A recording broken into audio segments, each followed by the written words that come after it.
Praise the Lord Jesus Christ. எனக்கு அன்பார்ந்த தேவ ஜனங்களே, என்கரேஜ் பை ஹோலி ஸ்பிரிட் இந்த சீரீஸ்க்கு நான் உங்களை வரவேற்கிறேன். ஆவியானவருக்கு மனதார நன்றி சொல்கிறேன். என்னோட கூட யூதாவின் புஸ்தகம் 1வது அதிகாரம் 24வது வசனம்.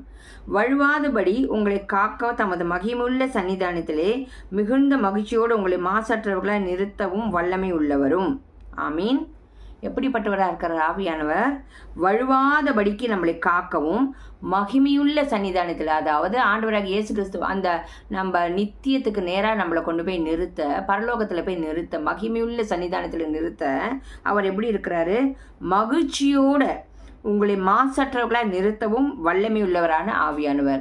ஸோ அவர் மகிழ்ச்சியோடு நம்மளை நடத்துகிறாங்க. எப்படி நம்ம அழிஞ்சு போயிடக்கூடாது, நம்ம நித்தியத்துக்கு நேரம் நம்மளை போய் சேர்க்கணும்னு அவர் மகிழ்ச்சியோட இன்றைக்கும் நம்ம பிள்ளைங்களை குறித்து ஏதாவது நம்ம செய்யறச்சே மகிழ்ச்சியோடு தான் நம்ம பிள்ளைங்க நல்லபடியாக மார்க் எடுக்கணும், இந்த பூமிக்குரிய வாழ்க்கையில் நல்லபடியாக சாட்சியுள்ள வாழ்க்கை வாழ்ந்து காமிக்கணும், ஆவிக்குரிய விஷயத்தில் நல்லபடியாக நல்ல விதத்தில் பேர் பெறணும், கீர்த்தியும் புகழ்ச்சியில் வாழணும், இப்படி தானே நம்ம ஆசைப்படுவோம். ஆவியானவரும் நமக்குள்ள அப்படி தான் அந்த வாஞ்சியோடு இருக்கார். எப்படியா நம்மளை பிதா குமாரன் பரிசுத்தருக்கு முன்பாக நம்மளை கொண்டு போய் அவங்க மகிமையில் நிறுத்துறதுக்கு ஆவியானவர் நமக்குள்ள இருந்து கிரியை செய்கிறார். எப்படி செய்தார் பாருங்க. நம்மளே காக்கம் வழுவாதபடிக்கு, நம்ம ரட்சிக்கப்பட்டது உண்மைதான், அபிஷேகம் பெற்றது உண்மைதான், நம்ம ஆண்டவர்கள் ஊழியம் செய்கிறது எல்லாம் உண்மைதான். ஆனால் வழுவி போக, அதாவது வழி விலகி போக, நம்ம டிஸ்ட்ராக்ட் ஆகி போக நிறைய சான்சஸ் இருக்குது.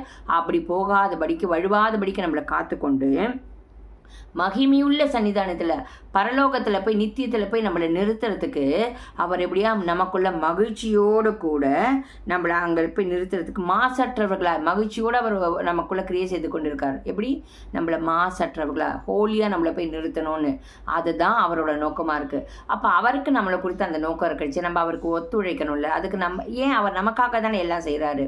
அப்போ நம்ம என்ன பண்ணணும்? அவர் சத்தத்தை கேட்டு அவரை துக்கப்படுத்தாதபடிக்கு, நம்ம வழி விலகி போகாதபடிக்கு, வழி விலகிற காரியங்கள் வரும், ஆனால் அவர் சத்தத்தை கேட்கறிச்சு, அவர் சொல்றதை கேட்டு கீழ்படிடுச்சு, வழி விலகாதபடிக்கு நம்மளை கரைதரையற்றவர்களாக மாசற்றவர்களாக மகிமையுள்ள சன்னிதானத்தில் அவர் கொண்டு போய் நிறுத்த அவர் போதுமானவராக இருக்கிறார். அப்படிப்பட்ட ஆவியானவர் நம்ம கொண்டாடுவோம். வாங்க நம்ம ஜெபிக்கலாம். எங்கள் அன்பின் பரலோக தகப்பனே, பரிசுத்த ஆவியானவரே, உம்முடைய அன்பினால உம்முடைய இரக்கத்தினால நாங்கள் எந்த இடத்துலையும் வழுவி போயிடாதபடிக்கு, அந்த ரட்சிப்பை இழந்து விடாதபடிக்கு, அந்த பாக்கியஸ்லாகியத்தை இழந்து போயிடாதபடிக்கு ஆண்டவரே மகிமையுள்ள சன்னிதானத்தில் மாசற்றவர்களா எங்களை நிறுத்தும்படி நீர் மகிழ்ச்சியோடு எங்களுக்குள்ள கிரியை செய்து கொண்டிருக்கிறீர். அதற்காக உமக்கு கொடான கொடி ஸ்தோத்திரம். அந்த பாக்கியத்தையும் ஸ்லாகியத்தையும் எங்களுக்கு தருவீராக. இயேசுவின் நாமத்தினால ஜெபிக்கிறோம் பிதாவே. ஆமீன்.